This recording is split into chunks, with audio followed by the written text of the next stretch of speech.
ఆ ఎఫెస్ అనేటువంటి పట్టణం చాలా పెద్ద పట్టణం. ఆ పట్టణంలో ఒక గుడి ఉంది.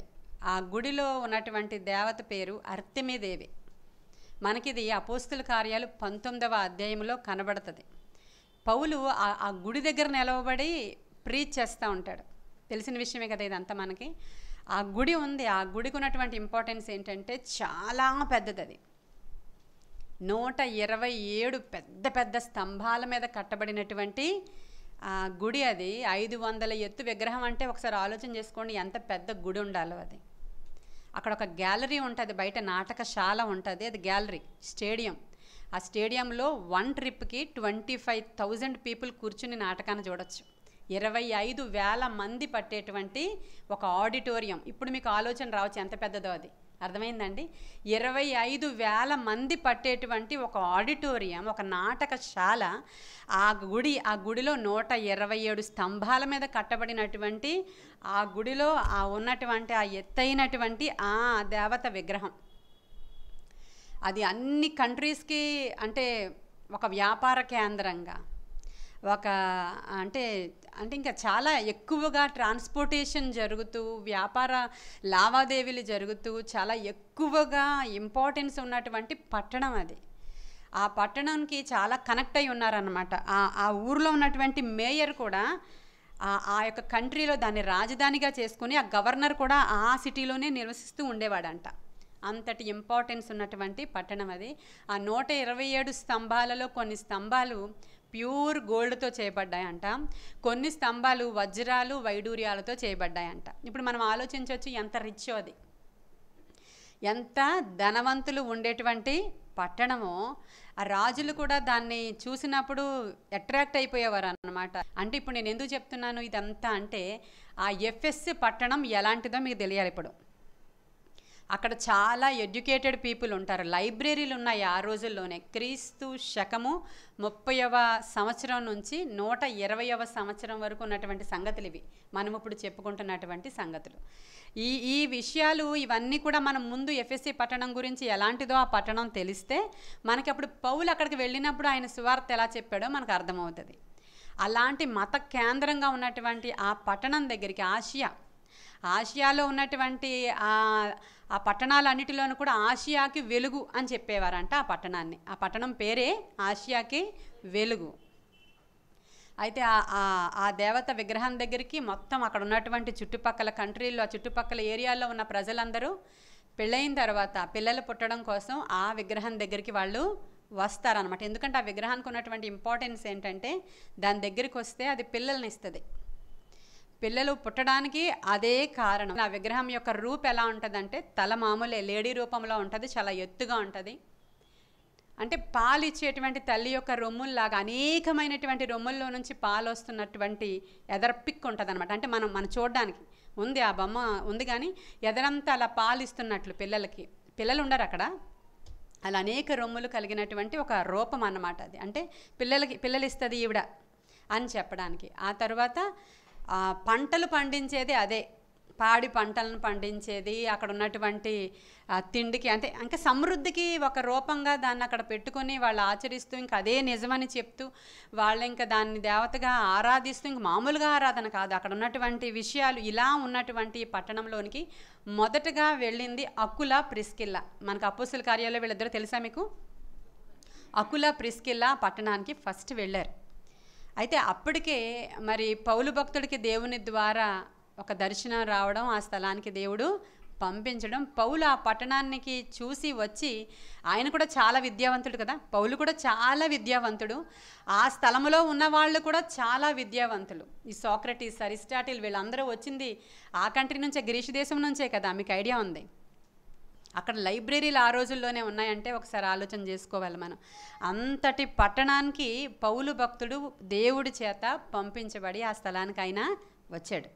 వచ్చినప్పుడు ఆయన ఆ పట్టణాన్ని చూశాడు. ఆయన పట్టణాన్ని చూసి అక్కడ ఉన్నటువంటి ఆ మత కేంద్రంగా ఉన్నటువంటి ఆ పట్టణంలో ఎలా సువార్త చెప్పాలో ఆలోచన చేసి, చేతులతో చేయబడినవి దేవుళ్ళు కారు అనేటువంటి టైటిల్తో స్టార్ట్ చేశాడు ఆయన.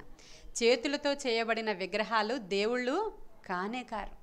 అని ఆయన చెప్తూ ఉన్నప్పుడు దేవుని యొక్క శక్తి ఆయన మీద అలాగ ప్రభావంతో నింపబడి వెళ్ళాడు ఆయన అక్కడికి వెళ్ళినప్పుడు ఆయన వాక్యం చెప్తూ ఉంటే జ్ఞానులు కాబట్టి వాళ్ళు, ఇదొకటి మనం పాయింట్ అర్థం చేసుకోవాలి.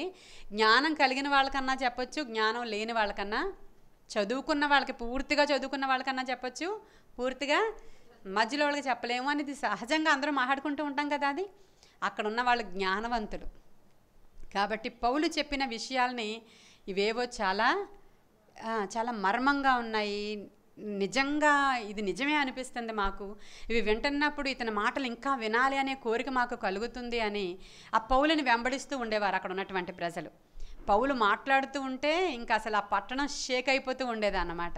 ఇంకా చెప్తూ ఉండేవాడు, ఇప్పుడు 2-3 కలిసారు ఇక్కడ, ఈరోజు మాట్లాడిన తర్వాత మీరందరూ కూడా నేను సాయంకాలం పలానా మార్కెట్ దగ్గర ఉంటాను, లైబ్రరీ దగ్గర ఉంటాను, వచ్చేయండి అని చెప్పేవాడు. ఇప్పుడు ఈ నలుగురు మళ్ళీ సాయంకాలం ఆయనతో అక్కడ డిబేట్ అనమాట. అక్కడ మాట్లాడడానికి అక్కడికి వెళ్ళినప్పుడు ఆయనతో మాట్లాడిన వాడు ఎవడు కూడా ఇంకా నో అని చెప్పలేడు ఇంకా. ఎందుకంటే అలా దేవుని యొక్క శక్తితోనూ జ్ఞానంతోనూ నింపబడిన వాడై ఆయన మాట్లాడుతూ ఉంటే ఈరోజు 3 వచ్చారు, రేపు 4 వచ్చారు, ఎల్లుండి 100 మంది వచ్చారు, అవతల ఎల్లుండి 1000 మంది వస్తున్నారు. ఇంకా వీళ్ళందరూ రండి అని చెప్తున్నాడు. మళ్ళీ అందరికీ అదే చెప్తున్నాడు, 4 మాటలు చెప్తున్నాడు, ఈవినింగ్ లైబ్రరీ దగ్గరికి రండి. వీళ్ళు వచ్చిన వాళ్ళు ఆ సంగతులను గ్రహిస్తూ ఉన్నారు, వింటూ ఉన్నారు. ఈ లోపల వాళ్ళందరినీ కూడా శిష్యులుగా తయారు చేసేస్తున్నాడు ఈయన.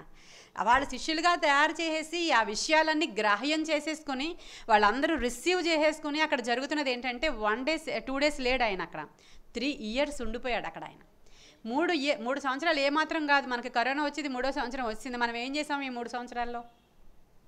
3 years అంటే పెద్దగా అనిపించింది, కానీ ఆయన 3 years ఉండిపోయాడు అని అంటే 3 yearsలో మనం ఏం చేసాం? 3 yearsలో ఆ పట్టణాన్ని షేక్ చేశాడు పౌలు అక్కడ.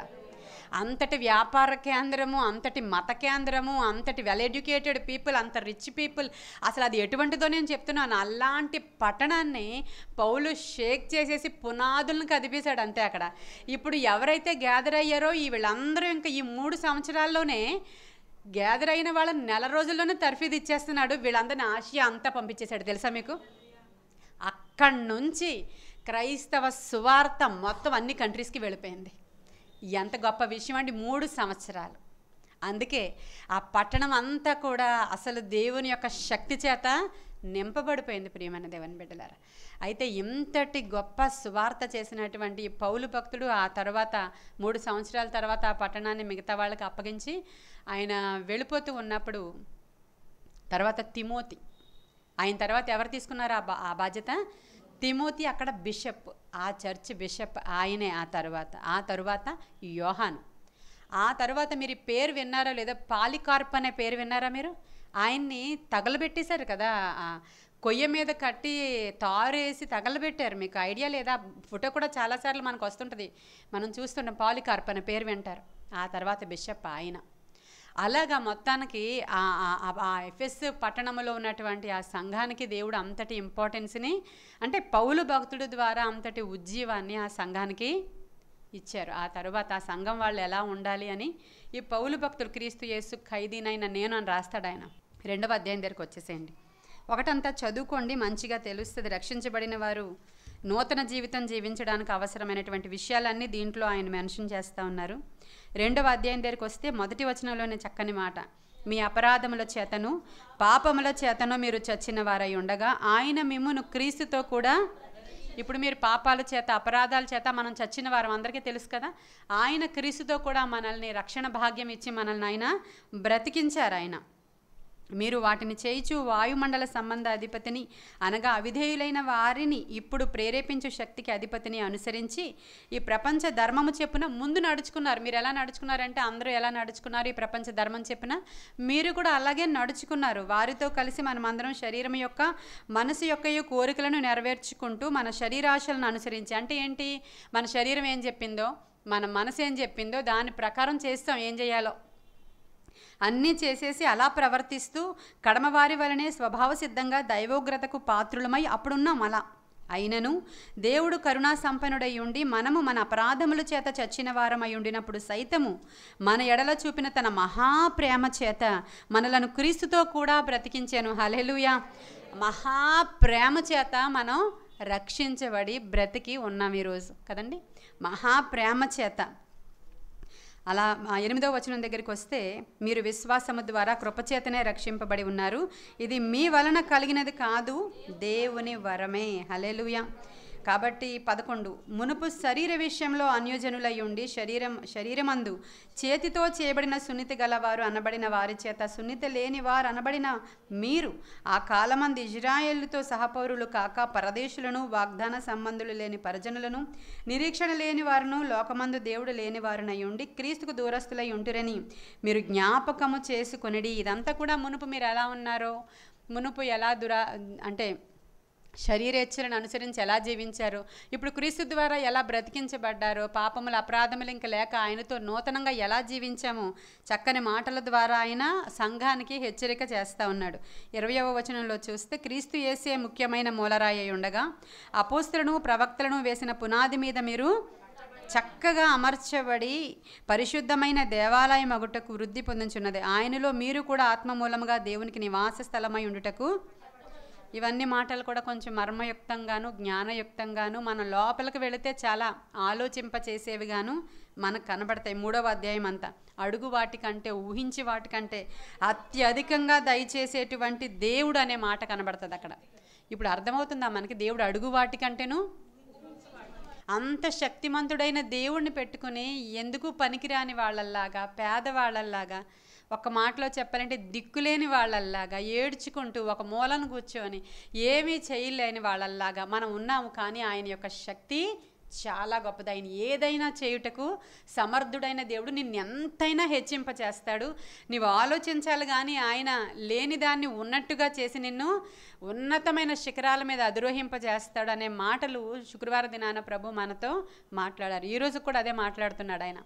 నీవు ఊహించిన దానికంటే, నీవు అడిగిన దానికంటే చాలా గొప్ప కార్యాలు చేస్తాడు ఆయన. ఎలా ఉన్నవాళ్ళం అలా ఉండిపోవడానికి ఆయనకి ఎంత మాత్రం కూడా ఇష్టం ఉండదు. 3 సంవత్సరాల కాలంలో పౌలు అలా ఒక దేశ పరిస్థితుల్ని మార్చేస్తే మనం ఎక్కడ మన ఇంటి పరిస్థితిని మార్చుకోలేకపోయాం మనం. నిజమేనా కాదా? పర్సనల్గా మనం వ్యక్తిగతంగా మనల్ని మనం మార్చుకోలేదు, మన ఇంటిని మార్చుకోలేదు, మన యొక్క బిహేవియర్ని మార్చుకోలేదు, మన పరిస్థితులు ఏవి కూడా మారలేదు. ఎలా ఉన్నాయి అలాగే ఉండిపోయామా? 3 సంవత్సరాల క్రితం నుంచి ఏమన్నా అంటే కరోనా కదండి అంటాం. అంతే కదా, కరోనా వచ్చిన తర్వాత అలాగ అయిపోయామమ్మా, అందరం ఇలా అయిపోయాం అని చెప్తున్నారు. అదొక వంక మనకు బాగా దొరికింది. కాబట్టి క్రీస్తు కోసం ఒక్కరోజు కూడా వేస్ట్ అవ్వకూడదు. ఒక్క దినం కూడా మనం వేస్ట్ అవ్వకుండా ఆ రోజు ప్రభువా నేనేం చేయాలి, ఈరోజు ప్రభువా నీవు నాతో మాట్లాడు, ప్రభువా దేని గురించి అయినా సరే నాకు చెప్పు, నేను ఉన్నాను నీ కోసం అనేవాళ్ళు కావాలి దేవునికి. అలా ఎవరైతే సిద్ధపరిచి స్థిరపరచబడి కూర్చొని ప్రభువా నీ కోసం నేను ఏదైనా చెయ్యాలనుకుంటున్నానంటే వాళ్ళకి పని అప్పగిస్తారు దేవుడు. అంతేనా? మన ఇంట్లో కూడా పనిచేసే పిల్లలకే చెప్తాం కానీ పని చేయలేని దానికి ఎంత చెప్పినా వేస్టే కదా. ఎన్నిసార్లు చెప్పినా వాళ్ళు అక్కడ నుంచి లేవరు కదా, అప్పుడు ఇంకెందుకు చెప్తాం? పనిచేసే వాళ్ళకే కదా చెప్తాం మనం. దేవుడు కూడా అంతే, నేను ఉన్నానయ్యా నన్ను వాడుకో అంటే నిన్ను వాడుకుని నీకు జీతం ఇచ్చేవాడు ఆయన. హల్లెలూయా. ఆయన ఇచ్చే జీతం చాలా వెరైటీగా ఉంటుంది, చాలా గొప్పగా ఉంటుంది. ఆయన దాంతోపాటు ఆయన నీకు నేను జీవవృక్ష ఫలాలను ఇస్తానంటాడు. అది బోనస్లు అవి. హల్లెలూయా. అంతం వరకు నమ్మకంగా ఉండు, నేను నీకు జీవవృక్ష ఫలమునిస్తాను. హల్లెలూయా. నా సింహాసనము మీద నేను నిన్ను కూర్చుండని ఎత్తును, నాతో కలిసి భోజనం చేసేటువంటి అవకాశాన్ని నేను నీకు ఇస్తాను. ఇవన్నీ కూడా ప్రభువిచ్చినటువంటి వాగ్దానాలు. అవన్నీ వాగ్దానాలని స్వతంత్రించుకోవడానికి నేను మిమ్మల్ని పిలిచా. మునుపైతే అంధకార సంబంధంలో మీరందరూ కూడా లోకాశల్ని, శరీరాశల్ని అనుసరించి నడుచుకునేవారే. కానీ ఇప్పుడు మీరందరూ ఆ విధంగా లేరు కదా. నా సొత్తుగా మార్చబడిపోయారు, నా బిడ్డలుగా మార్చబడిపోయారు, నా ఐశ్వర్యాన్ని నేను నీకు ఇవ్వడానికి ఇష్టపడుతూ ఉన్నాను అంటున్నాడు ఆయన. కాబట్టి ఇవన్నీ కూడా 3వ అధ్యాయంలో ఉంటుంది. ఇంకా 4వ అధ్యాయం దగ్గరికి వచ్చేటప్పటికల్లా ఆత్మ కలిగించేటువంటి ఐక్యత గురించి చెప్తాడు ఆయన. ఒకరినొకరు ఎలా సహించుకోవాలో, దీర్ఘశాంతంతో వినయంతో ఎలా ఉండాలో చెప్తూ వరాల గురించి చెప్తాడు ఆయన. క్రీస్తు ప్రేమ కలిగి క్రీస్తు వలె ఉండాలని ఈ 4వ అధ్యాయంలో అంతా అవే ఉంటాయండి ఆయన. మనకిప్పుడు నేను చెప్పిన మాటలన్నీ కూడా పాపము చెయ్యొద్దు, కోపపడండి కానీ పాపం చెయ్యొద్దు అని 17వ వచనంలో అన్యజనులు నడుచుకున్నట్లు మీరు ఇక మీదట నడుచుకొనవలదని ప్రభువునందు మీకు మీరే వారైతే అంధకారమైన మనస్సు గలవారే తమ హృదయ కాఠిన్యము వలన వాళ్ళు అలా ఉంటారు. మీరైతే ఆ హృదయ కాఠిన్యం వలన అలా ఉండొద్దు. మీరు వాళ్ళైతే సిగ్గులేని వాళ్ళు కాబట్టి నానా విధమైన అపవిత్రతను అత్యాశతో జరిగించుటకు తమను తామే కాముకత్వమునకు అప్పగించుకున్నారు. మీరైతే అలా కాదని చాలా స్పష్టంగా ఈ యొక్క సంఘంతో పౌలు మాట్లాడుతూ ఉన్నాడు. ఆ తర్వాత 25వ వచనం దగ్గరికి వచ్చేసరికి 26, కోపపడుడి కానీ సూర్యుడు అస్తమించే వరకు మీ కోపం నిలిచి ఉండకూడదు. అపవాదికి చోటియ్యకుడి, దొంగిలవాడు ఇక మీదట దొంగిలక అక్కర గలవానికి పంచిపెట్టుటకు వీలు కలుగు నిమిత్తము. తర్వాత 30 నుంచి చూడండి. దేవుని పరిశుద్ధాత్మను దుఃఖపరచుకుడి, విమోచన దినము వరకు ఆయన యందు మనం విమోచన దినం వరకు మనం ఏమయ్యామండి? ముద్రించబడి ఉన్నాం. ఇప్పుడు మీరందరూ బాప్తిస్మం తీసుకున్న వాళ్ళకి ఏం జరిగిందంటే ఆ రోజు మీ నొసల మీద ఒక ముద్ర వేశాడు దేవుడు, సీల్ వేశాడు. అది మనకు కనబడదు. అది ఆత్మ సంబంధమైనటువంటి ముద్ర. ఎప్పటి వరకు? విమోచన దినము వరకు మీరు ఆత్మ సంబంధమైనటువంటి ముద్రతో సీల్ ఉంది అక్కడ. మీకు ఎవరు మిమ్మల్ని టచ్ చేయలేరు. అక్కడ శోధకుడు ఎంత మాత్రం కూడా టచ్ చేయలేడు. ఇప్పుడు ఎక్కడి నుంచో మీకు ఒక పార్సిల్ వచ్చింది. అప్పుడు మీ ఇంటికి వచ్చి బెల్ కొట్టినప్పుడు మీరు ఎక్కడికో వెళ్ళారు, ఎవరు లేరు. అప్పుడు ఆ పోస్ట్ మ్యాన్ అక్కడే కూర్చొని వీళ్ళకి ఏమొచ్చిందో అని ఓపెన్ చేసేసి చూస్తాడా? ఎందుకని? దాని మీద సీల్ వేసేసి ఉంటుంది. అది ఓపెన్ చేయడానికి ఎంత మాత్రం కూడా వీలు లేదు. అది సో అండ్ సో ఎవరు వేశారో మళ్ళీ అక్కడికే తిరిగి అది బ్యాక్ వెళ్ళిపోవాలి. అది తప్ప ఈ మధ్యలో ఉన్నటువంటి ఈ పోస్ట్ మ్యాన్కి కానీ ఎవరికి కానీ ఆ సో అండ్ సో పర్సన్ దగ్గరికి అది చేరితే వాళ్ళు ఓపెన్ చేసుకుంటారు. వాళ్ళ పేరు మీద ఉంది అది. వాళ్ళు లేకపోతే తిరిగి ఎక్కడైతే సీల్ వేశారో అక్కడికి తిరిగి అది ఎలా వెళ్ళిపోవాలో ఈ మన మీద కూడా ముద్ర వేయబడి ఉంది. శోధకుడు వచ్చి మిమ్మల్ని ఎలా ముట్టుకోవడానికి ఎంత మాత్రం కూడా వీలు లేదు. మనం అటువంటి విధంగా ముద్రించబడి ఉన్నాం కాబట్టి ఈ విధంగా మనం సేఫ్గా ఉన్నాం. అదొకటి గమనించాలి. మన మీద ముద్ర ఉంది. పరిశుద్ధాత్ముడు నిజంగా మన మీద. అందుకనే మీరు విమోచన దినం వరకు మీరు ముద్రించబడి ఉన్నారు. చాలా క్లియర్గా రాయబడి ఉంది అక్కడ చూడండి. అందుకే అసలు అక్కడ విమోచన దినం వరకు ఆయన యందు మీరు ముద్రించబడి ఉన్నారు. మీరు పరిశుద్ధాత్మను దుఃఖపరచొద్దు. సమస్తమైన ద్వేషము, కోపము, క్రోధము, అల్లరి, దూషణ, సకలమైన దుష్టత్వము మీరు ఇప్పుడు ఈ ముద్ర వేయబడినటువంటి మీరు విసర్జించాల్సినవి. సమస్తమైన ద్వేషాన్ని విసర్జించాలి. క్రోధము, అల్లరి, దూషణ, సకలమైన దుష్టత్వం మీరు విసర్జించి ఒకని ఎడల ఒకడు దయ కలిగి కరుణాహృదయులై క్రీస్తునందు దేవుడు మిమ్మల్ని క్షమించిన ప్రకారం మీరు ఒకరినొకరు యూనిటీ గురించి మాట్లాడతాడు ఈ 4వ అధ్యాయంలో. ఇవన్నీ మీలో ఉండడానికి ఎంత మాత్రం వీల్లేదు. ఎందుకంటే పరిశుద్ధాత్ముడు మీలో ఉన్నాడు.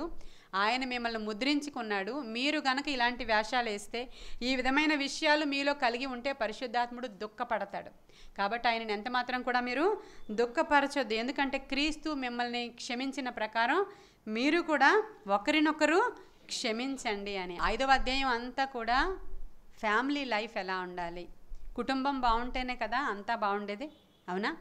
కుటుంబం ఫస్ట్ బాగుండాలి. ఒక క్రైస్తవ కుటుంబం ఎలా ఉండాలి అనేది కూడా పౌలు చాలా క్లియర్గా వాళ్ళకి ఎక్స్ప్లెయిన్ చేసి చెప్తున్నాడు. భార్య ఎలా ఉండాలి, భర్త ఎలా ఉండాలి, పిల్లలు ఎలా ఉండాలి, తల్లిదండ్రులను ఎలా చూడాలి, పిల్లలకి ఏ విధంగా మనం మౌల్డ్ చేయాలి, వాళ్ళు ఎలాగ తల్లిదండ్రులకి ఒబే అయి ఉండాలి. ఈ విషయాలన్నీ కూడా క్లియర్గా ఇక్కడికి రాస్తూ స్టార్టింగ్ వచనం చూడండి. కావున మీరు ప్రియులైన పిల్లల వలె దేవునిని పోలి క్రీస్తు మిమ్మల్ని ప్రేమించి పరిమళ వాసనగా ఉండుటకు మన కొరకు తన్ను తాను బలిగా అర్పించుకున్నారు. అలాగుననే మీరు కూడా ప్రేమ కలిగి నడుచుకొనుడి.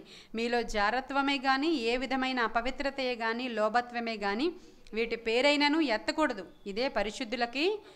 ఇలాంటి మాటలు మనం ఎత్తొచ్చా, తిట్టొచ్చా? అలాంటి తిట్లు, అలాంటి మాటలు మనం మాట్లాడొచ్చా? ఇది పరిశుద్ధులకి ఎంత మాత్రం కూడా తగదు. అంటే ఇప్పుడు ఈ పత్రికలన్నీ కూడా ఎందుకు రాస్తున్నారో యాకోబు పత్రిక రాసేటప్పుడు మీకు చెప్పాను. ఎవరైతే రక్షించబడి క్రీస్తునందున్నారో వారు నూతన నవీన స్వభావం మీరు ధరించుకున్న వారే. మీరు ఎలా జీవించాలో మీకు ఇచ్చిన రాజ్యాంగం అది, మీకు ఇచ్చిన కట్టడ అది. మనం ఎప్పుడైతే క్రీస్తుని ఆశ్రయించి వచ్చామో లోకంలో ఉన్న మనుషుల యొక్క కట్టడలను మనము ఆచరించడానికి కాదు. మనం సెపరేట్ పీపుల్. మనమందరం ఆయన సొత్తు. ఆయన మనల్ని రూల్ చేస్తున్నాడు పరోక్షంగా.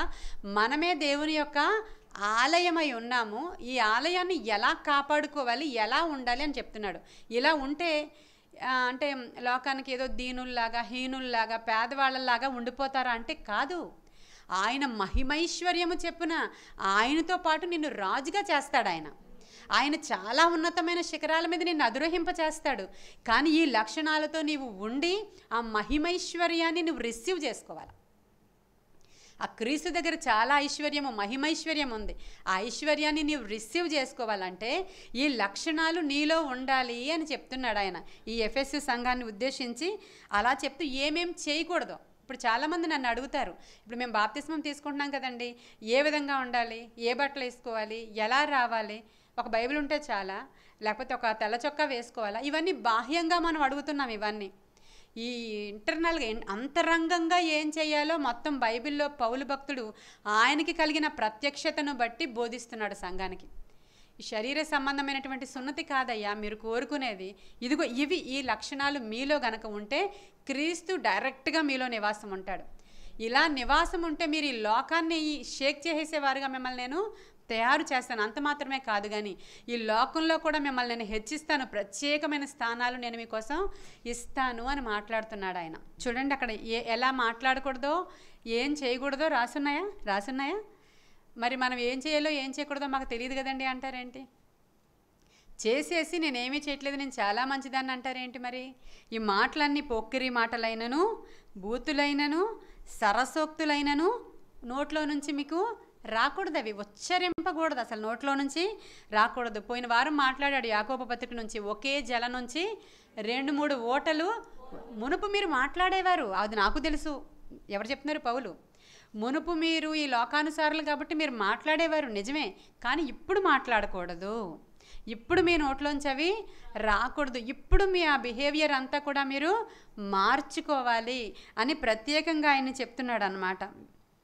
వ్యభిచారి అయినను, అపవిత్రుడైనను, విగ్రహారాధికుడైన ఉన్న ఎడల లోబి అయినను క్రీస్తు యొక్కయు దేవుని యొక్కయు రాజ్యమునకు, అండర్లైన్ చేసుకోండి, మీరందరూ కూడా దేవుని రాజ్యానికి వెళ్ళాలి అని అనుకుంటే గనక ఆ పైనవి ఉండకూడదు. క్రీస్తు యొక్క రాజ్యానికి మీరు హక్కుదారులు. ఒకవేళ కనుక అవి ఉంటే అటువంటి వాడు వెళ్ళడం డిక్లరేషన్ ఉందా అక్కడ? లేదా? ఉందా? అప్పుడు ఇలాంటివి మీలో ఉంటే చర్చి మానేయడం చాలా మంచిది. ఎందుకంటే ఇలా వచ్చి చర్చికి కూర్చొని ఇంత చేతులు కట్టుకుని ఇంత నిష్టగా ఉండాల్సిన అవసరం లేదు. ఎలాగో మీరు దేవుని రాజ్యానికి వెళ్ళరు. ఆ లైఫ్ ఏదో బయట ఎంజాయ్ చేస్తూ గడిపేసి పనిష్మెంట్స్ వస్తే దాన్ని స్వీకరించి నరకానికి చక్కగా వెళ్ళిపోవడమే. ఇక్కడ ఉన్నంతసేపు ఎంజాయ్ చేస్తాం, చనిపోయిన తర్వాత ఎట్టు వెళ్తామో ఎవరు తెలుసండి? మీరు చెప్తున్నారు కానీ సువార్త అనేవాళ్ళు చాలామంది ఉంటారు. పిల్లలు తిరగబడుతూ ఉంటారు, అస్తమాను చర్చు ఇది చేయదు అది చేయొద్దు అని అంటారు. తర్వాత చూసుకుందాంలే, మీరు మీ టైంలో తిరిగేలేదు ఏంటని చెప్తా ఉంటారు. నిజమే, తిరిగేయండి. తరువాత ఏం జరుగుతుందో, ఆ యొక్క పాపము యొక్క భయంకరం ఎటువంటిదో తెలిసిన వాడెవ్వడు కూడా ఇటువంటి వాటికి వెళ్ళడు. ఇంకా మనలో ఆ విషయాలు పనిచేస్తున్నాయి అని అంటే మీరు పోరాడుతున్నది మీ యొక్క బలహీనతలతో కాదు కానీ దురాత్మలతోనే ఒకసారి మీరు జ్ఞాపకం చేసుకోవాలి. ఎంత క్లియర్గా రాస్తున్నాడండి అక్కడ. క్రీస్తు యొక్కయు దేవుని యొక్కయు రాజ్యమునకు కాడని సంగతి మీకు నిశ్చయంగా తెలియను. మీకు ఇంకా క్రిస్టల్ క్లియర్ అది. ఇవన్నీ కానీ మీలో ఉంటే మీరు క్రీస్తు రాజ్యంలో హక్కుదారులు ఎంత మాత్రం కూడా కాలేరు. ఇంకా చాలా క్లియర్గా చెప్తున్నాడు. వ్యర్థమైన మాటల వలన ఎవడును మిమ్మును, వ్యర్థమైన మాటలు, ఒట్టి మాటలు, అవి కొరుకుడు పుండు పాకినట్లు ప్రాకుతాయని తిమోతి చెప్తాడు. వ్యర్థమైన మాటలు ఊరికే అంటే ఊరికే ఆ టైంపాస్ మాటలు ఇవన్నీ కూడా మాట్లాడడం ద్వారా ఏం ఉపయోగం లేదు. ఎవరు మిమ్మల్ని మోసపరచనీయకుండా చాలా జాగ్రత్తగా చూసుకోండి. ఇట్టి క్రియల వలన దేవుని ఉగ్రత అవిధేయులైన వారి మీదకి వచ్చును గనుక మీరు అట్టి వారితో ఊరికే సుత్తు కబుర్లు చెప్తూ ఉంటారు గంటల తరబడి. తెలుసా మీకు ఇలాంటి వాళ్ళు ఎవరైనా? మీరే చెప్తున్నారా? అలా చెప్పుకుంటూ ఉంటారు కదా, టైంపాస్. అదే ఊరికే వ్యర్థమైన విషయాలు. ఇంకా ఏంటి ఈ మధ్యకాలంలో ఫోనుల్లో ఇంకా ఏంటి, ఫోన్ ఫ్రీ కదా, ఫోన్ ఫ్రీ. కొత్తగా ఎవరు పరిచయం అయ్యారో వాళ్ళకి ఇంకా ఏంటి, అది గర్ల్ ఫ్రెండ్ బాయ్ ఫ్రెండ్ అవ్వచ్చు, లేదంటే ఒక ఆంటీ అవ్వచ్చు, ఒక మామూలుగా అమ్మాయి అవ్వచ్చు, అబ్బాయి. పాప మగవాళ్ళు తక్కువ మాట్లాడతారు, అది వాళ్ళందరూ చాలా మంచివాళ్ళు. అది ఖచ్చితంగా నిజం. అది వాళ్ళు తక్కువ మాట్లాడతారు. అంటే వాళ్ళ గర్ల్ ఫ్రెండ్తో ఎక్కువ మాట్లాడతారేమో నాకు తెలియదు, మరి అది నాకు తెలియదు. కానీ మామూలుగా మగవాళ్ళందరూ మిత భాషలుగానే ఉంటారు. కొంతమందే ఎక్కువ వాగుతూనే ఉంటారు. అంటే అబ్నార్మల్ అనమాట వాళ్ళు. ఇప్పుడు పిల్లల్ని చూస్తూ ఉంటారు, పుట్టినగానే వాడు ఏడ్చేయడానికి నార్మల్, అది వాడు ఏడవకుండా మూతి ముడుచుకుని ఉన్నాడు అనుకోండి, అది అబ్నార్మల్ అనమాట. మగవాళ్ళే అధికంగా మాట్లాడేస్తే వాడు పక్కన ఉన్నాడంటే వాడు అబ్నార్మల్ అనమాట. మగవాళ్ళు సహజంగా మితభాషలుగా ఉంటారనమాట. అలా కాకుండా ఊరికినే మాట్లాడుతున్నారు అనుకోండి, కొంచెం వాళ్ళకి దూరంగా ఉండండి అని చెప్పాడు ఇక్కడ, అంతే. కొంచెం వాళ్ళకి దూరంగా ఉండండి. అట్టి వారితో మీరు పాలివారై ఉండొద్దు, మీరు కొంచెం దూరంగా ఉండండి. మీరు పూర్వమందు చీకటి అయి ఉంటారు, ఇప్పుడైతే ప్రభువునందు వెలుగై ఉన్నారు. మీరు అందరూ ఇప్పుడు ఫుల్ లైట్, చాలా మీలోంచి బ్రైట్గా లైటింగ్ వస్తూ ఉంటుంది. ఈ లైట్ వెలిగించాడు దేవుడు. ఆ లైట్ని మనం మంచం కింద కొంచెం కింద పెట్టడానికి వీల్లేదు, దీపస్తంభం మీద పెట్టాలి. మీరే లోకమునకు వెలుగై ఉన్నారు. హల్లెలూయా. ఇప్పుడు వరకు నేను చెప్పినవి చీకటి సంబంధమైన మనుషుల యొక్క లక్షణాలు. ప్రభువుకి ఏది ప్రీతికరమో అలాంటి లక్షణాలను మీలో కలిగి మీరు వెలుగు సంబంధుల వలె నడుచుకోండి. టైం చాలా విలువైనది, మన అందరికీ తెలిసిన విషయమే. టైం చాలా విలువైనది. ఈరోజు గడిచిపోతే ఈరోజు రేపు మనం ఈరోజు చేయాల్సింది రేపు ఖచ్చితంగా చేయలేం. ఒక గంట దాటిపోతే, నేను గంట ముందు మీకు ఏం ఇంట్రడక్షన్ ఇచ్చానో ఎఫ్ఎస్సీల గురించి మీకు తెలియదు కదా, ఖచ్చితంగా తెలియదు కదా. గంట గడిచిపోయింది. అంటే టైం చాలా విలువైనది. కాబట్టి చాలామంది టైంకి అసలు వాల్యూ ఇవ్వరు. ఉదయం చాలా బాగుంటుంది, ఎర్లీ అవర్స్ చాలా బాగుంటాయి. 5 గంటలు 6 గంటలకి సూర్యోదయం అయినప్పుడు ఆ ఎర్లీ అవర్స్లో ఇప్పుడు నేను కీర్తనల గ్రంథం చదివించాను, దేవా వేకువనే నేను లేచెదను అని.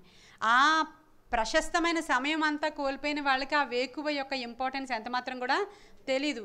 కాబట్టి వాళ్ళు మధ్యాహ్నం కూడా చాలామంది ఎక్కువసేపు నిద్రపోతారు. ఎక్కువసేపు వండుకోవడానికి, ఎక్కువసేపు నిద్రపోవడానికి, ఎక్కువసేపు తినడానికి కేటాయిస్తారు. వాళ్ళని బైబిల్ ఏమంటుందంటే అజ్ఞానులు. సమయము పోనీయక సద్వినియోగం చేసుకుంటూ అజ్ఞానుల వలె కాక జ్ఞానుల వలె ప్రవర్తించండి. 24 గంటలు. అందుకోసం నేను మిమ్మల్ని క్రియేట్ చేయలేదు, తిండి వండుకోవడానికి, పడుకోవడానికి, నిద్రపోవడానికి.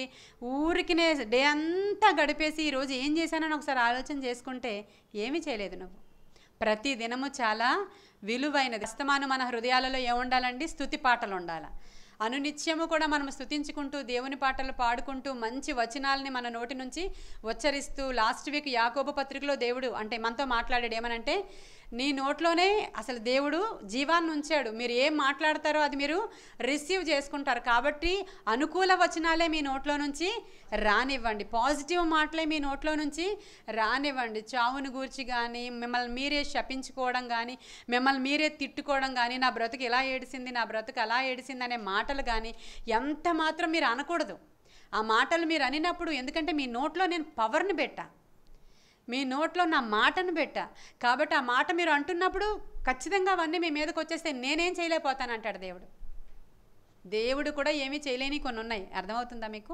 మనం ఏం మాట్లాడుతున్నాం ఎప్పుడు కూడా పాజిటివ్గా మాట్లాడండి. నేను దేవుని బిడ్డని, నేను ఇలా గొప్ప కార్యాలు చూడబోతున్నాను, నా దేవుడు నన్ను విడిపిస్తాడు, ఆయన సమర్థుడు, నేను ఖచ్చితంగా బయటకు వస్తాను, నేను బలం పొందుకుంటాను, నేను విడిపించబడతాను, నా బిడ్డలు ఆశీర్వదింపబడతారు. ఈ మాటలు మీరు మాట్లాడుకోండి అని.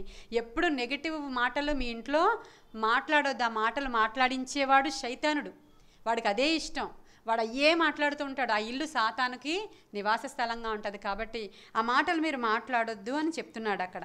ఒకరినొకరు భయముతో లోబడి ఉండండి అని. ఆ తర్వాత ఇంక పెళ్లి మెసేజ్ వచ్చింది 5:22.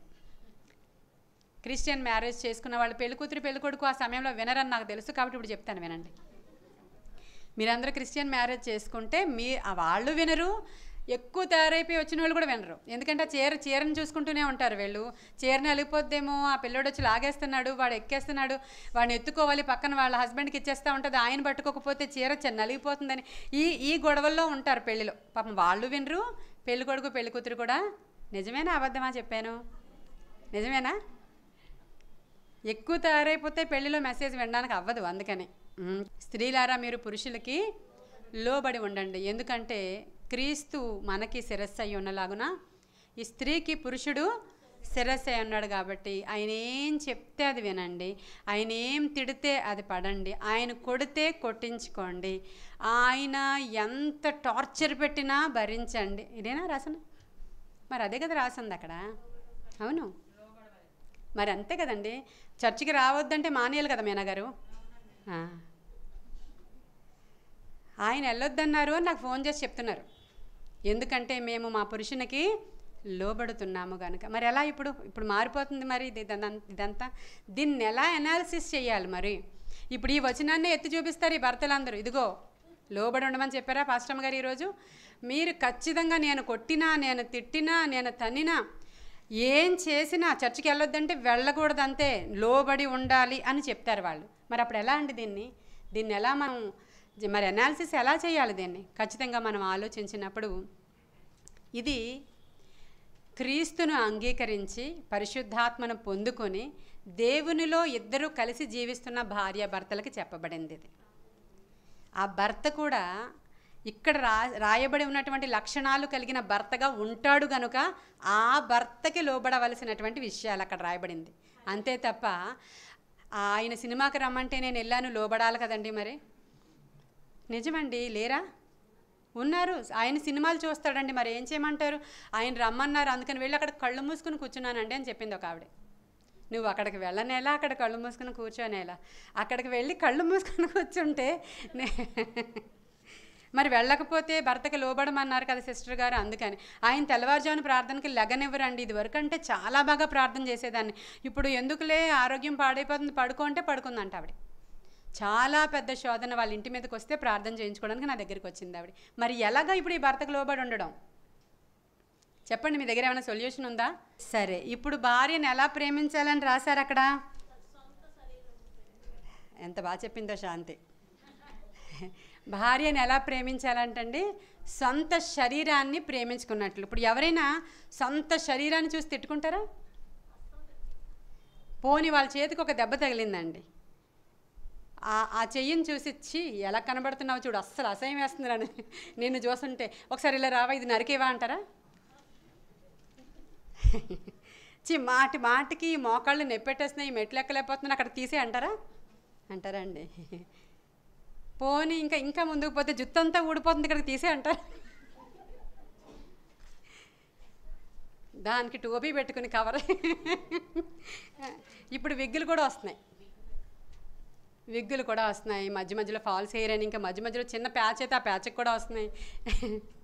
ఇవన్నీ కూడా చేసుకుని దువ్విందే దువ్వి, అలంకరించి వేసిన రంగే వేసి, మీకు అర్థమవుతుందా?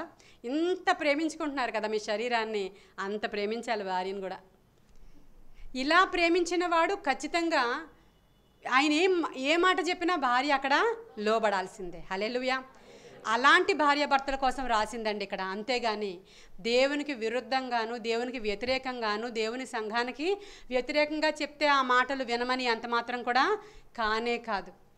ఆయన ఏమంటాడు, నా నిమిత్తం ఎవరినైనా సరే విడిచిపెట్టి నా దగ్గరికి వచ్చేవాడే నాకు పాత్రుడు అంటాడు ఆయన. అంటే ఆయనకి విరోధమైతే, ఆయనకి వ్యతిరేకమైతే, దేవునికి విరోధంగా చెప్పేటువంటి భర్తలు ఉంటే మాత్రం అది యాక్సెప్ట్ చేయమని ఎంత మాత్రం కూడా కాదు. చాలామంది భర్తలు చంపినా, కొట్టినా, తిట్టినా, ఆ భార్యలు ఎంత దేవుని హత్తుకుని ఉన్నప్పుడు గొప్ప కార్యాలు దేవుడు అక్కడ చేశాడు. అంటే దేవుని హత్తుకున్నారు, భర్తను హత్తుకోలేదు అక్కడ.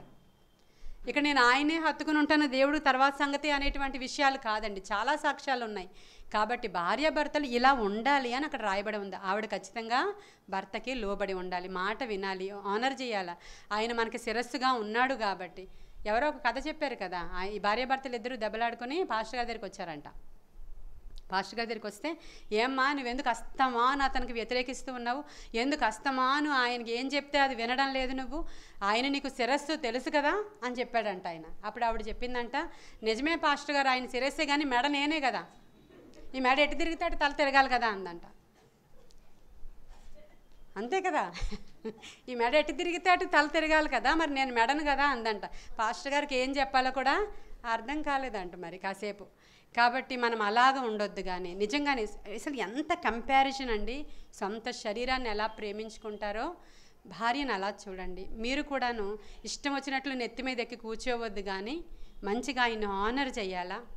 ఆయన మనకి శిరస్సుగా ఉన్నాడు కాబట్టి ఆయనకి ఘనత తీసుకొని రావాలా, ఆయనకి మంచి పేరు తీసుకొచ్చేటువంటి భార్యగా, సామెతల గ్రంథం 30వ అధ్యాయంలో ఉన్నటువంటి భార్యగా వేకునే లేచి పనులు మంచిగా చక్కబెట్టుకుని అంత మంచిగా ఉండేటువంటి భార్యగా అక్కడ రాయబడింది కదా, భార్య మంచి గుణవతి అయినటువంటి భార్య దొరుకుట అరుదు, అట్టిది ముత్యము కంటే అమూల్యమైనది. ఇప్పుడు నిస్సి సంఘంలో ప్రార్థనాపరులైనటువంటి భార్యలు ఉన్నారు, వీళ్ళందరూ ఉన్నారు. వీళ్ళు ముత్యం కంటే అమూల్యమైన వాళ్ళు. ఎందుకంటే ఈ లోకంలో ఉన్నవారు లోకాశలు భోగేచ్ఛలు వాటి వైపు చూసుకుంటూ చెడిపోయి తిరుగుతూ ఉన్నవారి కంటే దేవుని పాదాల దగ్గర కూర్చుని దేవుని దగ్గర గోజాడేటువంటి స్త్రీలు ధన్యులు కదా. వాళ్ళ ఇంట్లోకి ఐశ్వర్యాన్ని తీసుకెళ్తారు, వాళ్ళ ఇంట్లోని ముత్యంలాగా ఉంటారు. నిజంగా ఇలాగా ఒకరికొకరు ఎంకరేజ్ చేసుకుంటూ, దేవునిలో ఉండడానికి ఎంకరేజ్ చేసుకుంటూ, దేవుని వైపు తిరిగి మనము మన కుటుంబాలను కట్టుకునే ఇలా ఉండాలి అని పౌలు అక్కడ క్లియర్గా చెప్తున్నాడు. మీరు ఇలా ఉండండి, ఎందుకంటే మనకి క్రీస్తు, ఇద్దరికి కలిపి క్రీస్తే శిరస్సుగా ఉన్నారు కాబట్టి మనం అవయవాలమే, మనం అవయవాలుగా ఉన్నాం కాబట్టి మనం చాలా జాగ్రత్తగా ఉండాలి. తర్వాత పిల్లల గురించి కూడా రాయబడి ఉంటుంది అక్కడ. పిల్లలారా, ప్రభువునందు మీ తల్లిదండ్రులకు విధేయులై ఉండండి, ఇది ధర్మమే. నీకు మేలు కలుగునట్లు నీ తండ్రిని తల్లిని సన్మానింపుము, అప్పుడు నీవు భూమి మీద, ఇది వాగ్దానములతో కూడిన ఆజ్ఞలలో మొదటిది. ఇంక దీంట్లో ఏం కూడా ఎక్స్క్యూజులు ఉండవండి. తల్లిదండ్రులను మీరు సన్మానించకపోతే, వారిని మనం మంచిగా చూడకపోతే మన ఆయుష్ తగ్గిపోద్ది, అది గ్యారంటీ. మనకి దీర్ఘాయుష్యు ఉండదు అని బైబిల్ చెప్తుంది. ఇది ఆ వాగ్దానాలతో కూడినటువంటి ఆజ్ఞ. మనం వాళ్ళని సన్మానించాలి, మనం కరెక్ట్గా వాళ్ళని ఆనర్ చేయాలి. పిల్లలు కూడా ఎలా ఉండాలంట, మీ తల్లిదండ్రులకు ఎప్పుడు కూడా విధేయత చూపించాలా. వెళ్ళిలే చెప్పొచ్చావు కానీ ఇలా అంటారా ఎవరైనా మీ తల్లిదండ్రుల్ని? చాలా చాలా చాలా తప్పది, చాలా తప్పది. తల్లిదండ్రులు ఏం చెప్తున్నారో మనం అది వినాలి. ఒకవేళ మీకు ఆ విషయం నచ్చకపోతే కూర్చొని చక్కగా తల్లిదండ్రులతో, అమ్మ నేను ఇది చదవాలనుకుంటున్నాను, నువ్వు ఇలా అంటున్నావు కాబట్టి ఇదిగో ఇది దీంట్లో ఉన్నటువంటి మంచి విషయాలు ఇవిగో అని తల్లికి ఎక్స్ప్లెయిన్ అని తండ్రికి ఎక్స్ప్లెయిన్ చేసి చెప్తే వాళ్ళు ఊరికినే కరిగిపోతారు. చాలా ప్రేమ తల్లిదండ్రులకి ఉంటుంది. కాకపోతే మనకి పరిస్థితులు సిట్యుయేషన్స్ అలా ఉండి ఈ పరిస్థితుల ప్రభావం వల్ల ప్రేమలు చల్లారిపోతూ ఉంటాయి. కానీ మామూలుగా అయితే దేవుడే తల్లిని కదా సృష్టించాడు. తల్లిని ఎవరిచ్చారు? మనకి దేవుడే ఇచ్చాడు కదా. మన ఈ భూమి మీద మనకి ఏంజెల్ తల్లేనంట. కాబట్టి తల్లినిచ్చిన వాడు దేవుడే. దేవుడికి తెలుసు కదా సెలక్షన్, నీకు ఎలాంటి తల్లిని ఇవ్వాలో దేవుడికి తెలీదా? దేవుడు నీకు అటువంటి తల్లినిచ్చినప్పుడు ఆ తల్లి చాలా ప్రేమ గల తల్లి అని బైబిల్ చెప్తుంది. తల్లి ప్రేమతో కంపేర్ చేసుకుంటాడు దేవుడు, తల్లి ప్రేమతో కంపేర్ చేసుకుంటాడు. ఒక కథ ఉంటుంది. ఈ కథ ఎవరో ఒక ఆయన చెప్పారు, ఒక పాస్టర్ గారు.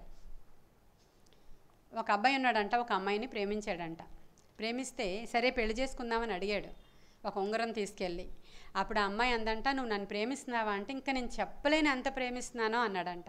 అయితే ఒక కండిషన్, నేను ఏ ఇంటికైతే వస్తానో ఆ ఇంట్లో ఇంకొక ఆడది ఉండకూడదు అని చెప్పిందంట ఆవిడ.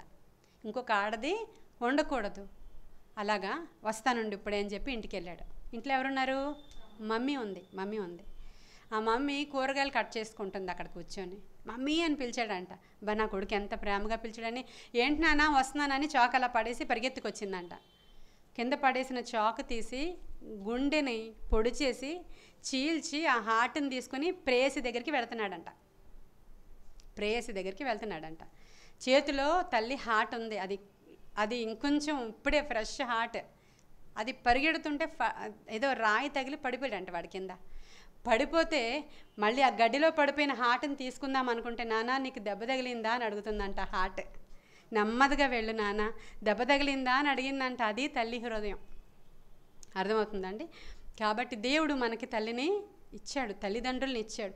అస్సలు యవ్వనస్తులైన పిల్లలు నిర్లక్ష్యంగా తల్లిని తండ్రిని అస్సలు నిర్లక్ష్యంగా మాట్లాడకూడదు. మీకేం తెలుసు, మీరు పెద్ద ఎక్కడి నుంచో దిగొచ్చారా, మీకు అసలు చదువు లేదు, పక్కన ఉండండి, అసలు నిర్లక్ష్యంగా కూడా మాట్లాడకూడదు. ఆనర్ చేయాలి తల్లిదండ్రుల్ని, అమ్మని నాన్నని చాలా ఆనర్ చేయాలి. వాళ్ళని దేవుడు బ్లెస్ చేస్తాడండి. నిజంగా చెప్తున్నా నేను, ఈ దేశం యొక్క ఉన్నత శిఖరాల మీద ఆ పిల్లలు ఎక్కుతారండి. ఈ దేశం యొక్క ఉన్నత పర్వతాల మీద వాళ్ళని నిలబెడతాడు దేవుడు. అది బైబిల్ చెప్తున్నటువంటి సత్యం. అది నీ తల్లిని తండ్రిని నీవు సన్మానిస్తే నీవు దీర్ఘాయుష్మంతుడు అవుతావు. తల్లిని అస్సలు, ఈ యవనస్తులైన పిల్లలందరికీ చెప్తున్నా, ఈ చిన్నపిల్లలకి, చిన్నప్పుడు మీ తల్లిని తండ్రిని ఎదురిస్తూ ఉంటే, మాట్లాడుతూ ఉంటే మీకు ముచ్చటగా ఉంటుంది. ఎలా మాట్లాడుతుందో చూడు, ఇది ముదురు, ఇది ఇంకోటి, ఈ బండకాయ ఆ బండకాయ అని. చిన్నప్పుడు బాగానే ఉంటుంది నీకు. పెద్ద అయిన తర్వాత అదే ఆరోగ్యంట్ నేచర్ నీ ఏడుపుకి కారణం అవుతుంది ఖచ్చితంగా. చిన్నప్పుడే వారిని నీవు గనక వారించి బెత్తముతో వారిని మందలించినట్లయితే పెద్దయ్యాక వాడు ఆ ప్రవర్తన నుంచి తప్పిపోడు, అధిక గారం ఎంత మాత్రం కూడా చేయకూడదు. క్రమశిక్షణ, బైబిల్ నేర్పిస్తున్నది అంతా కూడా క్రమశిక్షణ. ఎలా నడవాలి, ఏం తినాలి, ఏం మాట్లాడాలి, ఎక్కడ ఆగాలి, ఎర్ర సముద్రం దగ్గర నుంచి మొదలుపెట్టి దేవుడు తన ప్రయాణం అంతటిలో కూడా తన ప్రజలకి క్రమశిక్షణ నేర్పిస్తూ తీసుకెళ్ళాడు. ఎలా ఉండాలో క్రైస్తవ జీవితం యొక్క గొప్ప లక్షణం క్రమశిక్షణ. క్రైస్తవ పిల్లలు చాలా క్రమంగా పెరుగుతారు అని అదొక మంచి మాట, నానుడి ఉంది. చాలా క్రమశిక్షణగా పెరుగుతారు, ఒక సిస్టమాటిక్ లైఫ్ ఉంటుంది వాళ్ళకి అని. ఎఫెసీ సంఘానికి ఇవన్నీ కూడా ఇంత మంచి విషయాలను రాశారు. 6వ అధ్యాయం చివరికి వచ్చేటప్పటికల్లా మీరు పోరాడుతున్నది మీ సమస్యలతో ఎంత మాత్రం కాదు, మీరు పోరాడుతున్నది మీ భార్యతో కాదు, మీరు పోరాడుతున్నది మీ భర్తతో కాదు, మీ తల్లిదండ్రులతో కాదు, మీ పిల్లలతో కాదు, మీ ఇంటి పక్కన వాళ్ళతో కాదు, కానీ ఎవరితో పోరాడుతున్నారు? మీరు మీ పరిస్థితులు ఏమైతే ఉన్నాయో, ఎదురు రోగమా, అప్ప, సమస్య, భర్త, భార్య, బిడ్డ, తల్లిదండ్రుల ఎవరో సమస్య, మీకు ఏది సమస్య అయితే అది రాసుకోండి అక్కడ. ఆ సమస్య వైపు మీరు చూస్తున్నప్పుడు ఆ సమస్యని కాదు మీరు చూడాల్సింది, మీరు ఒక యుద్ధం యొక్క రంగంలో మీరు నిలవబడి ఉన్నారు. ఇప్పుడు మీకు ఫుల్గా పైనుంచి కింద వరకు ఇప్పుడు రాయబడి ఉన్నటువంటి ఈ యొక్క శిరస్త్రాణాన్ని, బుల్లెట్ ప్రూఫ్ జాకెట్ని, చేతిలో సత్యం అనేటువంటి, నడుముకి సత్యం అనేటువంటి దట్టిని, విశ్వాసం అనే డాలు. ఈ విశ్వాసము చెప్పాను నేను గతించిన వారం నుంచి. క్రియలు లేకుండా విశ్వాసంతో ఉండడం ఎంత మాత్రం కూడా వీలు కాదు. క్రియలతో కూడినటువంటి విశ్వాసం అక్కడ కావాలి. నేను దేవుడిని చాలా ప్రేమించేస్తున్నాను, అసలు దేవుడు అంటే నాకు ఎంత ఇష్టం అంటే సరిపోద్దా? మీరు విజ్ఞాపన ప్రార్థనల చేత సహవాసంగా ఈ స్థలానికి వచ్చి ఆయన ఆవరణలో పనిచేస్తే ఆయన ప్రేమించినట్లు, అంతేనా? ఇంట్లో కూర్చుని నేను చాలా ప్రేమించేస్తున్నాను, ఐ లవ్ యూ జీసస్, అంతేనా చేయాలి? నువ్వు నన్ను ప్రేమిస్తే కొన్ని చేయాలమ్మా అని చెప్పాడు ఆయన, అవి చేయాలి. నువ్వు నన్ను ప్రేమిస్తే కొన్ని చేయాలి, క్రియలు కనబడాలి నాకు. ఏవేవో వంకలు ఎప్పుడు చెప్తూనే ఉంటావు నాకు, కానీ క్రియలు కనబడాలి, విశ్వాస సహితమైనటువంటి క్రియలు కనబడాలి. అవే కదా చెప్తున్నాడు అక్కడ. ఆత్మ వలన ప్రతి సమయమందు ప్రతి విధమైన ప్రార్థన విజ్ఞాపన చేయించు ఆ విషయమై సమస్త పరిశుద్ధుల నిమిత్తము పూర్ణమైన పట్టుదలతో విజ్ఞాపన ప్రార్థన చేసే విజ్ఞాపన యోధుల్లాగా మీరు తయారవ్వాలి. ఎందుకంటే మీరు పోరాడుతున్నది మనుష్యులతో కాదు, మీరు పోరాడుతున్నది సాతానుతో, మీరు పోరాడుతున్నది దయ్యంతో, మీరు పోరాడుతున్నది అంధకార సంబంధులకు లోకనాథులతో మీరు పోరాడుతున్నారు. కాబట్టి మీలో మీరు గొడవలు పెట్టుకోకండి అస్సలు. ఆయన చెప్తున్నాడు, నేను చెప్పలేదు, పౌలు చెప్తున్నాడు. ఒకరికొకరు గొడవలు పెట్టుకొని ఊరికే మిమ్మల్ని మీరే అలా చేసుకుంటే మధ్యలో వాడు వచ్చి నవ్వుతున్నాడు. కాబట్టి వాడికి అవకాశం మీరు ఇవ్వద్దు, అస్సలు అవకాశం ఇవ్వకుండా మీరు ఒకటే చూడండి, మీరు పోరాడుతున్నది ఈ మనుషులు కాదు కానీ దురాత్మ సమూహాలు. వాటిని ఎదిరించుటకు ఆపద వచ్చేసింది మీ మీదకి, ఆపద్దినమందు వాడిని ఎదిరించుటకు మీరు ఈ వెపన్స్ అన్నీ కలిగి ఉండాలి. సత్యాన్ని మీరు నడుముకి దట్టిగా కట్టుకోండి, విశ్వాసం అనే డాలు పట్టుకోండి, వాక్యం అనే ఖడ్గము మీ నోట్లో ఏముండాలి? వాక్యం చదవకుండా 10, 12 సంవత్సరాలు, 15 సంవత్సరాలు, 20 సంవత్సరాలైనా వాక్యం అడిగితే చెప్పలేరు, ఒక మాట అడిగితే చెప్పలేరు. మరి వాక్యం చదివితే వస్తుంది కదా, వస్తుందా? ఈరోజు వాక్యం విన్నారు, ఏంటి చెప్పమంటే చెప్పలేకపోతూ ఉంటారు చాలామంది. మరి ఆ వాక్యం వినుట ద్వారా ఏం జరుగుతుంది? విశ్వాసం వస్తుంది. వినుట దేవుని గూర్చినటువంటి మాట వలన కలుగును. హల్లెలూయా. ఆ విలువైన వర్తమానాలు ఆ రోజు ప్రభు మనకి ఏమిచ్చారు, ఆ మన్నా అంతే ఇక్కడే తినేసి వెళ్ళిపోవాలి, అంతే. ఇక్కడ తినిన వారు అది పొందుకుంటారు, అంతే ఖచ్చితంగా. అదంతా కూడా ఆ వినుట ద్వారా ఏం జరుగుతుందంట, మీకు విశ్వాసం వస్తుందంట. ఆ వినుట దేవుని గూర్చిన మాటల వలన కలుగుతుంది. కాబట్టి ఇవన్నీ కూడా మీకు జరగాలంటే, ఆ శత్రువు మీ ఎదుట ఓడిపోవాలంటే మనఃపూర్వకంగా విజ్ఞాపన ప్రార్థనలు చేయాలి. మీరు సమస్త పరిశుద్ధుల కొరకు విజ్ఞాపనలు చేస్తూ మీరు దేవుని దగ్గర కనిపెడుతున్నప్పుడు గొప్ప గొప్ప కార్యాలు చేస్తాను. పౌలును వాడుకున్నట్లే, యాకోబును వాడుకున్నట్లే, తిమోతిని వాడుకున్నట్లే నేను మిమ్మల్ని వాడుకుంటాను, మీ బిడ్డల్ని నేను హెచ్చిస్తాను అని చెప్తున్నాడు ఆయన. కాబట్టి ఆయన సంఖ్యలలో ఉండగా రాసినటువంటి పత్రికలు ఇవన్నీ కూడా మీరు ధైర్యంగా ఉండండి అని చెప్తున్నాడు ఆయన. కిందకు వచ్చేటప్పటికల్లా బ్లెస్సింగ్ ఇస్తున్నాడు ఆయన. తండ్రి అయిన దేవుని నుండి, యేసుక్రీస్తు నుండి సమాధానము, విశ్వాసంతో కూడిన ప్రేమ సహోదరులకు, క్రీస్తు శాశ్వతమైన ప్రేమతో ప్రేమించే వారికి అందరికీ కృప. ఇదంతా బ్లెస్సింగ్. అయితే ఎఫ్ఎస్సి సంఘం గురించి అంతా చెప్పేశాను మీకు నేను. అంటే అంతా చదువుకోండి, ఇంకా చాలా బాగుంటుంది. ఎఫ్ఎస్సి సంఘానికి ఇన్ని మాటలు చెప్పారు కదా, ఎవరు చెప్పారు? దేవుడు పౌలు ద్వారా చెప్పించారు. అమ్మ ఇలా ఉండండి, అమ్మ అలా ఉండండి, బాబు ఇలా ఉండండి, తల్లిదండ్రులారా ఇలా ఉండండి, భర్తలారా ఇలా ఉండండి, భార్యలారా ఇలా ఉండండి, పిల్లలారా ఇలా ఉండండి చెప్పేశారు కదా. చెప్పడం వరకు చెప్పేశారు. మరి విన్నారా వాళ్ళు? విన్నారా లేదా? తెలుసా మీకు? ఎవరికైనా విన్నారో లేదో? విన్నారా? ప్రకటన గ్రంథం 2వ అధ్యాయం. ఇప్పుడు ఇలా ఈ మాటలన్నీ ఎవరి కోసం రాయబడినాయి అండి? ఎఫ్ఎస్ సంఘము కొరకు. అక్కడ హెడ్డింగ్ ఉందా? అక్కడ ఉందా? ప్రకటన గ్రంథము 2వ అధ్యాయం. ఎఫ్ఎస్లో ఉన్న సంఘపు దూతకు ఇలాగ వ్రాయండి. ఎవరు రాస్తున్నారు, ఎవరు మాట్లాడుతున్నారు ఈ మాటలు అని అంటే, మీ చాలామంది బైబిల్స్లో ఒకటి రెడ్ లెటర్లో, ఒకటి మామూలు లెటర్లో ఉంటుంది. కొన్ని బైబిల్స్లో యేసుక్రీస్తు ప్రభువారు మాట్లాడిన అన్ని రెడ్ లెటరింగ్ ఉంటుంది. ఎవరి దగ్గర ఉందా అలాంటి బైబిల్? యేసయ్య బైబిల్లో మాట్లాడిన మాటలన్నీ రెడ్ లెటర్స్ తోటి ఉంటాయి అన్నమాట. ఇప్పుడు ఇక్కడ ఈ మాటలన్నీ రెడ్ లెటర్స్తో ఉంటాయి అన్నమాట. ఎవరు మాట్లాడారు ఇవన్నీ? డైరెక్ట్గా యేసయ్య మాట్లాడిన మాటలు. ఆయనకి ఇంట్రడక్షన్ ఇచ్చుకుంటున్నాడు. నేను ఎలా ఉంటానో మీకు తెలియదు కదా. యేసయ్య ఎలా ఉంటారో తెలుసా మీకు? తెలియదు కదా. నేను ఎలా ఉంటానో చెప్తానే. చూడండి, అక్కడ రాస్తున్నారు. ఆయన ఎలా ఉంటారంటే, 7 నక్షత్రములు తన కుడి చేత పట్టుకొని 7 దీపస్తంభముల మధ్య సంచరించేవాడు చెప్పు సంగతులేమనగా, ఆయన చెప్తున్నాడు, నేను ఇలా ఉంటాను. నా చేతిలో 7 నక్షత్రాలు పట్టుకొని. ఇప్పుడు ఇంకా ప్రకటన గ్రంథంలో ఆయన ఇంట్రడక్షన్ అంతా ఉంటుంది. ఉనిని పోలినటువంటి జుత్తు కలిగిన వాడని, ధవళవర్ణుడని, రత్నవర్ణుడని, రొమ్మున బంగారు దట్టి ధరించుకున్న వాడని, అపరంజి పాదములు పోలిన వాడని. ఆయన ఎలా ఉంటాడో మన కళ్ళకి కట్టినట్లుగా ఆయన రూపాన్ని మనం ఊహించుకోవచ్చు. ఆయన చెప్తున్నాడు, నా ఇంట్రడక్షన్ ఇది, నేను ఇలా ఉంటాను. నన్ను చూడలేదు కదా మీరు, ఇదిగో నేను ఇలా ఉంటాను. 7 నక్షత్రాలు చేత పట్టుకుని సంఘాలతో 7 దీపస్తంభాల మధ్యలో సంచరిస్తూ ఎఫ్ఎస్సి సంఘంతో మాట్లాడుతున్నాడు. ముందు ఎఫ్ఎస్సి సంఘాన్ని ఆయన పొగుడుతున్నాడు. ఇప్పుడు ఆయన ఏమంటున్నాడంటే ఆ సంఘం గురించి, అమ్మా నువ్వు ఒట్టి విశ్వాసమే కాదు కానీ నీకు విశ్వాసంలో క్రియలు కూడా చాలా బాగున్నాయి. మీరు ఏదో పైన ఉట్టుట్టు మాటలు చెప్పేసి డబ్బాలు కొట్టేవాళ్ళు కారు, మీరు క్రియలు కూడా చూపిస్తున్నారు. అంత ఎఫర్ట్ పెడుతున్నారు. ఎంత హింసించినా మిమ్మల్ని, ఎంత కష్టపెట్టినా క్రియల రూపంలో మీరు చూపిస్తున్నారు. మీ క్రియలు నాకు తెలుసు. ఎంత కష్టమైనా మీరు చాలా సహనంగా ఉన్నారు. నీ సహనాన్ని కూడా నేను ఎరుగుదును. మీరు చాలా మంచివాళ్ళు. తర్వాత మీరు దుష్టులను సహింపలేవనియు, అపోస్తులు కాకయే తాము అపోస్తులమని చెప్పుకొని వారిని పరీక్షించి వారి అబద్ధికులను నీవు కనుగొంటివనియు. ఇంకా మంచి క్వాలిటీ ఏంటంటే, ఏ పాస్టర్ వస్తే ఆ పాస్టర్కి చేతులు ఊపేసి తలలు ఊపేసి భలే చెప్పాడే అని అనరట. వాళ్ళు అనరు. కరెక్ట్ బోధ ఏదో వాళ్ళకి తెలుసు. హల్లెలూయా చెప్పండి. ఎవరు వస్తే, ఏ పాస్టర్ వస్తే 4 జోకులు వేశారంటే, లేకపోతే ఇంకొకరు వచ్చి చాలా ఏదో గొప్పలు చెప్పారంటే, అయినా సంఘం ఎంత మాత్రం కూడా చలించదు. మాకు వద్దండి ఆ పాస్టర్ గారు అని చెప్తారు వాళ్ళు. హల్లెలూయా. మన లక్షణాలు ఏమైనా కలుస్తున్నాయా?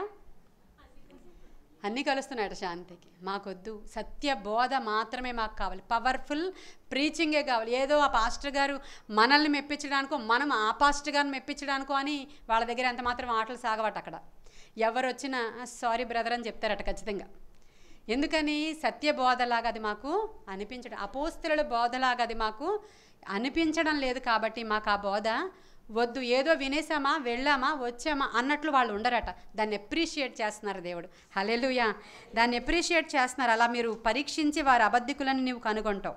నీవు సహనము కలిగి నా నామము నిమిత్తం భారము భరించి ఆలయలేదు. ఇప్పుడు చూడండి, నా నామము నిమిత్తమై మీకు ఎన్నో కష్టాలు వచ్చాయి, ఎన్నో ఇబ్బందులు వచ్చాయి, కానీ అవన్నీ కూడా మీరు భరించారు. నేను నిజంగా మిమ్మల్ని అప్రిషియేట్ చేస్తున్నా. మీకు చాలా టార్చర్ పెట్టారు. ఇదన్నారు, అదన్నారు, ఇలా అన్నారు, అలా అన్నారు. అయినా మీరు నా నామము పేరట మిమ్మల్ని తిట్టారు, మీ ఇంట్లో కొట్టారు, మిమ్మల్ని తన్నారు. అయినా కూడా నా నామము పేరట వాటిని అన్నిటిని భరించి పరిగెత్తొచ్చి ఇక్కడ కూర్చున్నారు. హల్లెలూయా. కాబట్టి మిమ్మల్ని నేను అప్రిషియేట్ చేస్తున్నాను అని ప్రభువు చెప్తున్నాడు. అయినా కూడా ఇప్పుడు కానీ అయినా మరేమో అని దేవుడు ముందు పొగిడారు కదా. పొగిడి ఇప్పుడు ఏం చెప్తున్నారు? మరేమో మరి ఇవన్నీ బాగున్నాయి కానీ ఒక నేరము నీ మీద నేను మోపవలసి ఉన్నది. అదేంటంట? మొదట నీకుండిన ప్రేమను నీవు వదిలితివని నేను నీ మీద తప్పు ఒకటి మోపవలసి ఉన్నది. ఇప్పుడు మీ మీద ఇప్పటి వరకు ఇవన్నీ బాగున్నాయి అమ్మా, చాలా బాగున్నాయి. వెల్ డన్, వెరీ గుడ్, చాలా బాగుంది, కీప్ ఇట్ అప్, చాలా బాగున్నారు మీరు. కానీ ఈరోజు ఏంటంటే, మొదటి ప్రేమను నీవు మరచిపోయావని నీ మీద నేను ఒక నేరము, ఒక తప్పు నేను మోపుతున్నాను డైరెక్ట్గా. కాబట్టి నువ్వేం చేయాలంటే, సారీ ప్రభు అని చెప్పేస్తే సరిపోదు. అవునా ప్రభా సారీ అంటే సరిపోదు. నువ్వేం చేయాలంటే చూడండి, ఏం చేయాలా? ఏ స్థితిలో నుంచి పడితేవో అది జ్ఞాపకం చేసుకొని చూడండి ఏం చేయమని చెప్తున్నారు ప్రభు అంటే, సారీ చెప్తే సరిపోయేది కాదు. నాకు అది నీకు చాలా సహనం ఉంది, నేను చూస్తున్నాను. నీ క్రియలు చాలా బాగున్నాయి, చూస్తున్నా. నువ్వు అబద్ధ బోధన సహించట్లేదు. నీకు రైట్ ఏదో రాంగ్ ఏదో చాలా క్లియర్గా నీకు తెలుసు కాబట్టే నువ్వు రైట్గా బోధించేటువంటి బోధ దగ్గరికి వెళుతున్నావు. అది కూడా బాగుంది. ఎన్ని విషయాలు బాగున్నాయి, కానీ మొదట నీకుండిన ప్రేమ, ఫస్ట్ లవ్ అంటారు దాన్ని. మొదట ప్రేమ.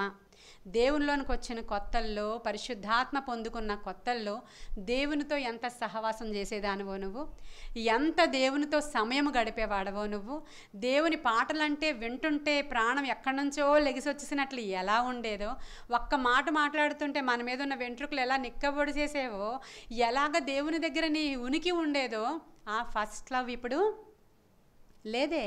సమయానికి ఎలా వచ్చేవాడవో, ఎలా వెతికేవాళ్ళో అంత ఎక్కువగా రావట్లేదు. ఎందుకని నువ్వు రావట్లేదు ఎక్కువగా?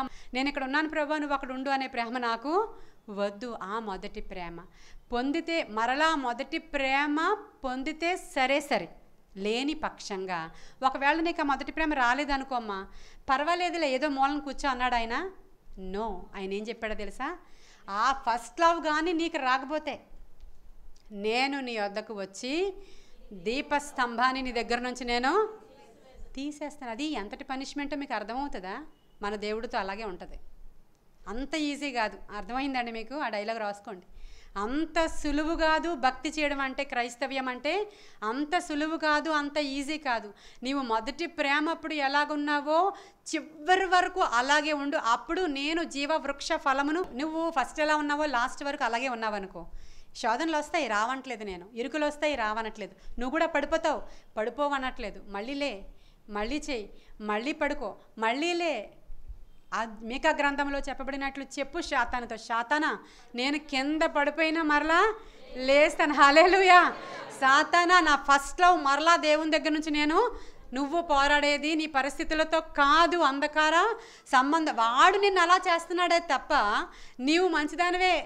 నువ్వు ఇప్పుడు ఏం చేయాలంటే ఆ మొదటి ప్రేమను మరలా తెచ్చుకో, పొందుకో. ఆ ఫస్ట్ లవ్ నాకు కావాలి. ఒకవేళ కానీ నువ్వు ఇంకా నెగ్లెక్ట్ చేసి ఆ ఫస్ట్ లవ్ నువ్వు పొందుకోవాలా, మునుపు వచ్చిన ప్రేమ లేదు, మునుపు వచ్చిన దేవునికి సంబంధించినటువంటి ఆతృత లేదు, ఆశ లేదు, దేవుని సన్నిధి ఎడల వాంఛ లేదు.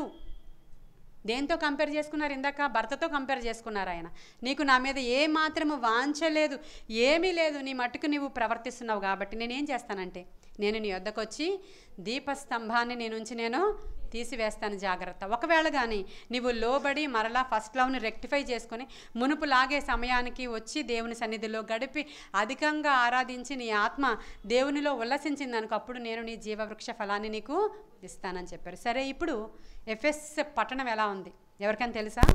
టర్కీ దగ్గర ఉంది. అది రష్యాకి వెళ్ళే దారిలో కనబడుతుంది మీకు. ఇప్పుడు అంత పెద్ద పట్టణం అని చెప్పాను కదా, అంత గ్యాలరీ ఉందని చెప్పాను కదా, అంత పెద్ద టెంపుల్ ఉందని చెప్పాను కదా, వ్యాపార కేంద్రం అని చెప్పాను కదా. ఇప్పుడు వెళ్ళి మాకు అది చూపించండి ఎఫెస్ పట్టణం అని మీరు టూరిస్ట్ దగ్గరికి వెళ్ళి అక్కడ గైడ్ని అడిగితే, ఇలా రండి దగ్గరికి అని చెప్పి ఒక మట్టి దిబ్బని చూపిస్తాడు మీకు. ఒక మట్టి దిబ్బని చూపిస్తాడు మీకు. ఎందుకో తెలుసా? అది డైరెక్ట్గా దేవుని నోట్లోంచి వచ్చినటువంటి, నువ్వు కానీ ఆ ఫస్ట్ లవ్ని జ్ఞాపకం చేసుకోకపోతే ఆసియాకి వెలుగు అని చెప్పబడిన ఆ పట్టణము మరి అక్కడ ఉండదు. ఇప్పుడు చీకటి మట్టి దెబ్బ అక్కడ. జాగ్రత్త, దేవుడు న్యాయవంతుడు. కాబట్టి పర్వాలేదులేండి, మేము ఎలాగైనా గడిచిపోతుంది అనుకోకండి. నీ తర్వాత జనరేషన్ చీకటిగా ఉంటుందమ్మా. అసలు నువ్వే ఉండవేమో కొన్ని రోజులు పోతే. నీ జీవితంలో ఏమాత్రం కూడా వెలుగు అక్కడ మట్టి దెబ్బ మిగులుతుంది. ఇది దేవుడు చెప్పినటువంటి మాట. ఎఫెస్ పట్టణం దగ్గర నుంచి, ఎఫెస్ సంఘం దగ్గర నుంచి 7 దీపస్తంభాల మధ్యలో సంచరించేవాడు చెప్పే సంగతి అదే. మొదటి ప్రేమను కానీ మనము కోల్పోతే మన జీవితాలలో నుంచి ఏం తీసివేయబడుతుందండి? దీపస్తంభము తీసివేయబడుతుంది. ఎఫెసీలకు రాసిన పత్రికలో ఉంది కదా, ఇలాగనే మన పూర్వీకుల అనేకులు ఆ దీపాన్ని వెలిగించిన వారు కారు. కాబట్టి చాలామంది ఈరోజు కూడా వారి జీవితాలు చీకట్లో ఉన్నాయి, అంధకారంలో వాళ్ళు జీవిస్తూ ఉన్నారు. వాళ్ళ ఇంట్లో సమాధానం, నెమ్మది, దీవెన, ఫ్లరిష్మెంట్ ఏమి కూడా ఉండదు. ఎలాగున్నవారు అలాగే నశించిపోతూ ఉంటారు. ఇలా అవసరమా మనకి? దేవుడు చెప్తున్నాడు, మిమ్మల్ని నేను నా మహదైశ్వర్యముతో నింపుతాను. నేను మిమ్మల్ని జనరేషన్స్కి మిమ్మల్ని నేను బ్లెస్సింగ్గా నిలబెడతాను. హల్లెలూయా. మీరు అబ్రహాముకి ఇచ్చిన దీవెన నేను మీకు ఇస్తాను. ఇంతటి బ్లెస్సింగ్స్ని దాచిపెట్టాడు. కాకపోతే కొన్ని కండిషన్స్ అప్లై అవుతాయి అక్కడ. కాబట్టి ఎన్ని విషయాలని ఒకసారి జ్ఞాపకం చేసుకుని ఈరోజు ఇంటికి వెళ్ళిన తర్వాత ఎఫెసీయులకు రాసిన పత్రిక చదువుకుంటూ ప్రకటన 2వ అధ్యాయం అంతవరకు చదివి ఆ జీవవృక్ష ఫలము నేను తినాలయ్యా. హల్లెలూయా. నా బిడ్డలు తినాలయ్యా. నా సంతతి వారు బ్లెస్ చేయబడాలి. ఈ లోకంలో ఉన్న వాటిని పట్టుకుని వేలాడుతున్నానేంటి? అవేమి నాకు వద్దు నాయనా, నువ్వే నాకు కావాలి. హల్లెలూయా. నీ ఉంటే నాకు చాలు యేసయ్యా. హల్లెలూయా. ఇట్టి కృప దేవుడు మనకి అనుగ్రహించునుగాక. ఈ పరిశుద్ధ లేఖన భాగము దేవుడు మన వినికిడిలో దీవించునుగాక.